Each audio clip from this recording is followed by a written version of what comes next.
বন্ধুর লাশ নিয়ে অ্যাম্বুলেন্সে করে তার গ্রামের বাড়ি যাচ্ছি। সময় কাটানোর জন্য ফোনটা বের করলাম। ঠিক সেই মুহূর্তেই মোবাইলে একটা মেসেজ আসে। আমার সামনেই আমার প্রিয় বন্ধুটি কফিনের মধ্যে লাশ হয়ে পড়ে আছে। মেসেজ করেছে আমার সেই মৃত ফ্রেন্ডের গার্লফ্রেন্ড অবন্তী। আমি মেসেজগুলো পড়া শুরু করলাম। ফাহাদ, আমাকে মাফ করে দিও। আমি যেই বাবার চোখের দিকে তাকিয়ে কখনো কথা বলতে পারিনি, সেই বাবা যখন অসহায়ের মতো আমার সামনে দুই হাত জোরে কান্না শুরু করতে লাগলো, তখন সেই বাবার ভালোবাসার কাছে আমাদের ভালোবাসা হার মেনে গেল। তাই আজ 11 দিন ধরে আমি অন্য মানুষের স্ত্রী। তোমাকে কথা দিয়েছিলাম জীবনের শেষ সময় পর্যন্ত তোমার সঙ্গে থাকবো। আমার সব সময় ভয় হতো যে তুমি আমাকে কষ্ট দেবে, হয়তো আমাকে ছেড়ে অন্য কাউকে বিয়ে করবে। অথচ দেখো, আমি তোমাকে কষ্ট দিলাম, আমি তোমাকে রেখে অন্য পুরুষকে বিয়ে করে ফেললাম। জীবনটা বড়ই অদ্ভুত, তাই না? তোমার কি মনে আছে আমি তোমাকে কাঁদতে কাঁদতে বলতাম আমাকে কখনো ছেড়ে যাবে না? তো তুমি হাসতে হাসতে উত্তর দিতে আমি তোমাকে কখনো ছেড়ে যাব না, তুমি আমাকে ছেড়ে গেলে যেতে পারো। তখন আমি অনেক রাগ করতাম, কারণ আমি তো তোমাকে পাগলের মতো ভালোবাসতাম।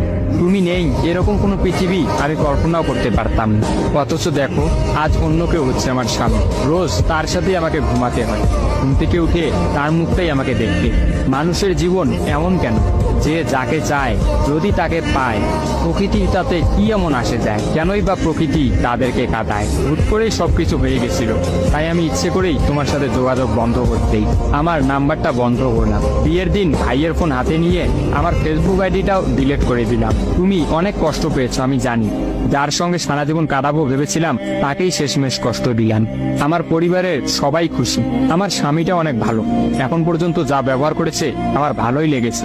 তবে ভবিষ্যতে কি হবে জানি না। তোমার কি আমার সেই প্রথম দেখা হওয়ার কথা মনে আছে? তবে সেটাই যে প্রথম দেখার, সেটাই যে শেষ দেখা হবে, এটা কখনোই ভাবতে পারি।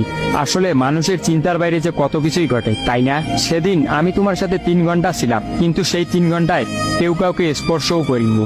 কিন্তু তুমি যখন আমাকে তোমার রিক্সায় তুলে নিতে তোমার হাতটা বাড়িয়ে দিলে, তখন আমি তোমার হাতটা প্রথম স্পর্শ করেছিলাম। বিশ্বাস করো, সেদিন আমার কিছুতেই তোমার হাতটা ছাড়তে ইচ্ছা করছিল না। তোমার ঘরে আমার জন্য কিনে রাখা শাড়িগুলো নিশ্চয়ই এখনো আছে।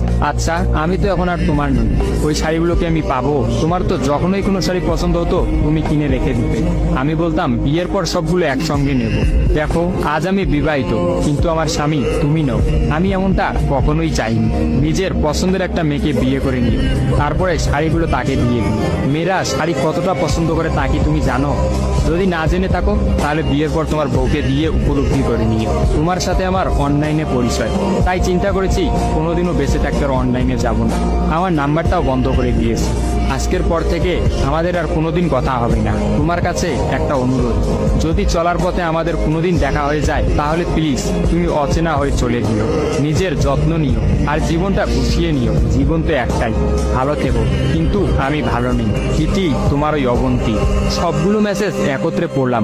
আমার সামনে চিরনিদ্রায় শুয়ে আছে ফাহাদ। অবন্তী পরপর 5 দিন অনলাইনে আসেনি এবং ফাহাদের সাথে কোনো যোগাযোগ করেনি। তখন এক রাতে অফিস থেকে ফিরে ফাহাদ রাগ করে তার ফোনটা আসার গিয়ে ভেঙে ফেলে। ভাঙা মোবাইল আর ঠিক করা হলো না। ফাহাদ তার সিমটা আমার ফোনে ইনস্টল করে। জরুরি কোনো কল এলেই একমাত্র ফাহাদকে দিতাম। আর ফাহাদ রাগ করে বলল, যতদিন না পর্যন্ত অবন্তী আমাকে SMS করে ততদিন পর্যন্ত আমি আর নতুন ফোন কিনবো না। মোবাইল ভাঙার 2 দিন পরেই ফাহাদের প্রচন্ড জ্বর আসে। একদিনের মধ্যেই ফাহাদকে হাসপাতালের মধ্যে ভর্তি করলাম। ডাক্তার পরীক্ষা নিরীক্ষা করে বলল ফাহাদের ডেঙ্গু জ্বর হয়েছে। তবে চিন্তার কোনো কারণ নেই, ডাক্তারের কথা বিশ্বাস করেছিলাম। কিন্তু ডাক্তার তো সবকিছুর খবর জানেন না, যিনি জানেন তিনি হচ্ছেন সৃষ্টিকর্তা। ফাহাদের হয়তো এই জ্বরকেই মৃত্যুর একটা ওসিলা বানিয়েছিলেন। যেই ডাক্তার বলেছিল চিন্তার কোনো কারণ নেই, আজ সকালে সেই ডাক্তারই ফাহাদকে মৃত ঘোষণা করলো। ফাহাদের আর জানা হলো না অবন্তীর কথা। আমিও অনেক ভেবে সিদ্ধান্ত নিলাম অবন্তীকে আর ফাহাদের মৃত্যুর খবরটা জানাবো না। অবন্তী যদি আর সত্যি অনলাইনে না আসে আর সেই পুরোনো সিমটা ইউজ না করে, তাহলে সে ফাহাদের মৃত্যুর খবর কখনোই জানতে পারবে না। কি বা লাভ এই সত্য সংসার জীবন শুরু করা মেয়েটাকে কষ্ট দিয়ে? অথচ আমি ভাবলাম সে হয়তো ভাববে ফাহাদ অনেক ভালো আছে। কোনো একদিন শাড়ি পরতে গিয়ে হয়তো অবন্তী ফাহাদের কথা চিন্তা করে। সে হয়তো ভাববে ফাহাদের কিনা শাড়িগুলো হয়তো তার স্ত্রী পরে রোজ তার সামনে আসে। কিন্তু ফাহাদের সাদা কাফন পরে কবরে যাওয়ার ঘটনাটা না হয় তার অজানাই থাকে। আমি ফাহাদের নাম্বার থেকে অবন্তীর ফোনে একটা মেসেজ দিলাম, আমার জন্য ভেবো না, স্বামীর সাথে নিজেকে মানিয়ে নেওয়ার চেষ্টা করো। বিবাহ বন্ধন জীবনের সবচেয়ে বড় একটা বন্ধন, ভালো থেকো আর স্বামীকে ভালোবেসো। অবন্তী রিপ্লাই দিল, এত সহজে ক্ষমা করে দেওয়ার জন্য অনেক অনেক ধন্যবাদ, আর মেসেজ দিও না। বিদায়, চির বিদায়। আমিও মোবাইলটা পকেটে রাখলাম। অ্যাম্বুলেন্স ততক্ষণে ফাহাদের বাড়ির সামনে পৌঁছে গেছে। কফিনে রাখা ফাহাদের মৃতদেহটা নেওয়ার জন্য সবাই দাঁড়িয়ে আছে। আমি ফাহাদের কফিনটা স্পর্শ করে বিড়বিড় করে বললাম, তোর সঙ্গে আর কোনোদিন একই গাড়িতে চড়ে ভ্রমণ করা হবে না। আজ তোর আর আমার একসঙ্গে ভ্রমণের শেষ দিন। বিদায় বন্ধু, চির বিদায়।